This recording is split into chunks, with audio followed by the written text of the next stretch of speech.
The Gospel according to Matthew, the 4th chapter.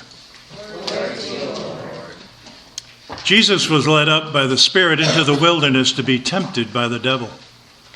He fasted 40 days and 40 nights, and afterwards he was famished. The tempter came and said to him, "If you are the Son of God, command these stones to become loaves of bread." But he answered, "It is written, one does not live by bread alone, but by every word that comes from the mouth of God." Then the devil took him to the holy city and placed him on the pinnacle of the temple, saying to him, "If you are the Son of God, throw yourself down, for it is written, he will command his angels concerning you, and on their hands they will bear you up, so that you will not dash your foot against the stone."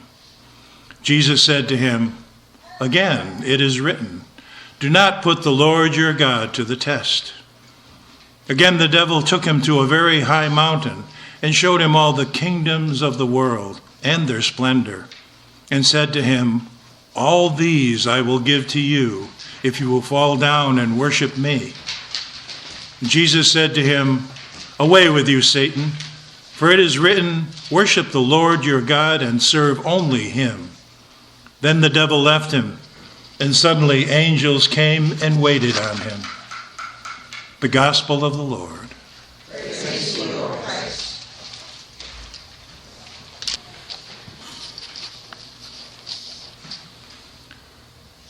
The first Sunday in Lent.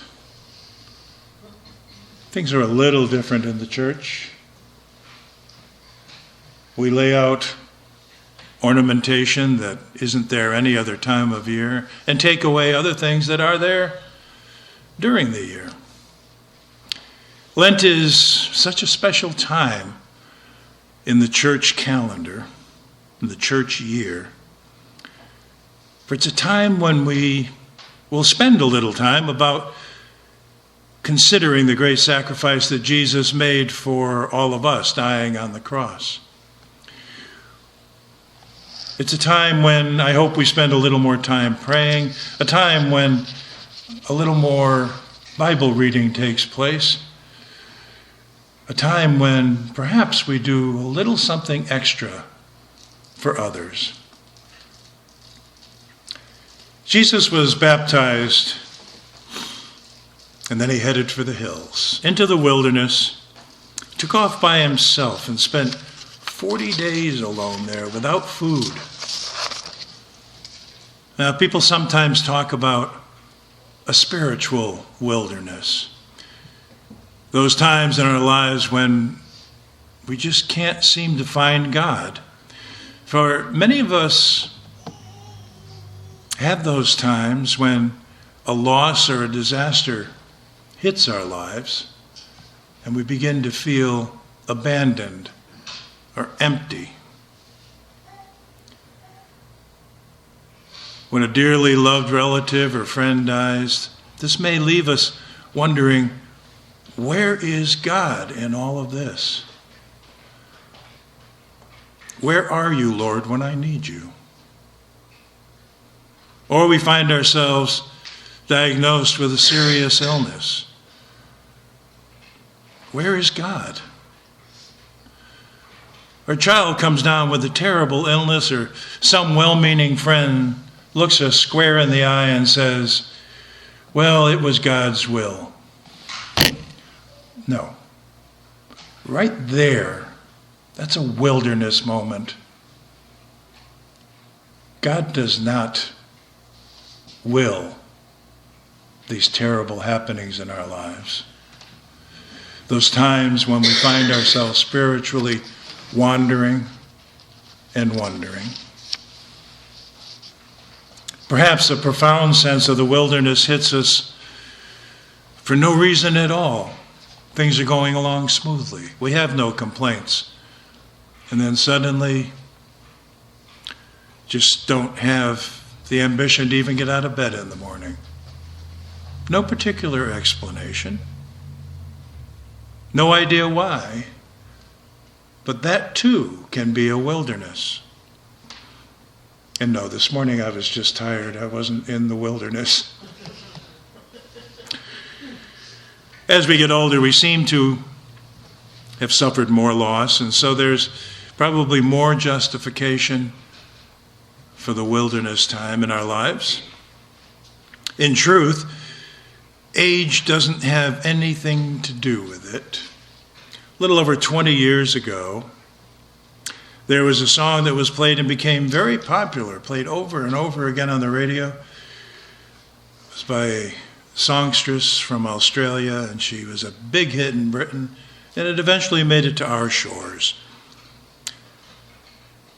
She has dozens and dozens of well-listened to pop music singles and albums on the market. But this particular song is called Torn. And the lyric in part goes like this: my inspiration has run dry. That's what's going on. Nothing's fine, I'm torn. I'm all out of faith. This is how I feel. I'm cold and I'm ashamed, lying naked on the floor. The author of this song, or the singer of the song, Natalie Imbruglia, was a mere 24 years old when she sang that. So as you can see, the wilderness knows no age.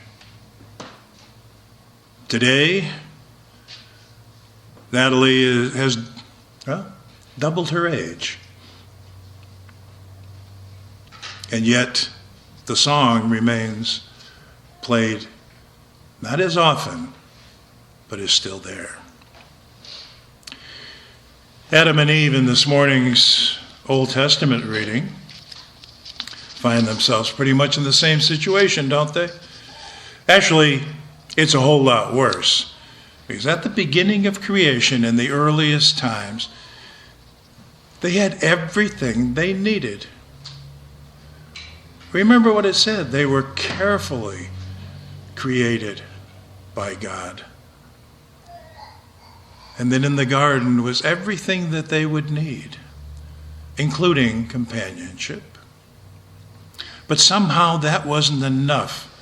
And so they ate from the tree of knowledge. It was almost as if they said, gee, thanks, God. We appreciate what you've given us. It's everything we need. But we want a little more. I must have more. Now let's leave the days of creation and come to the year 2020. How many of us have all that we need, but still seek more? That we feel restless, dissatisfied, that we feel in the wilderness, even though we're well equipped for life, including a wilderness. Adam and Eve found themselves in the wilderness for sure. They were tempted and succumbed to the temptation of evil. That has never left the earth. It is always here. With the children, we talked in simple terms of cupcakes and lying, but there's so much more to it. How many of us have succumbed to the temptation of greed, of anger, of ignoring a problem that could be helped because it's inconvenient to change our routine? I would guess that Adam and Eve felt terrible, a whole lot like the song that I just quoted, all out of faith, cold and ashamed. For all intents and purposes, Adam and Eve were definitely in the wilderness. Now, there are two threads to this whole wilderness business.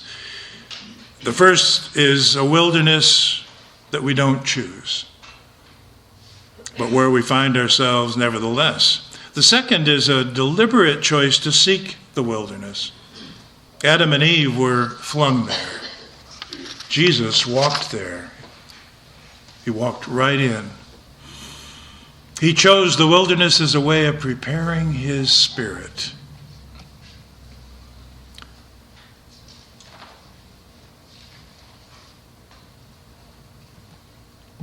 Entering into Lent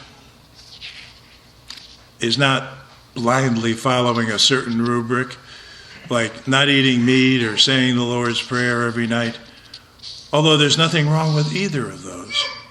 Entering Lent has to do with being in the wilderness, a place where we become vulnerable to God's touch, a place where we no longer place our hands over our ears and shout, "I can't hear you."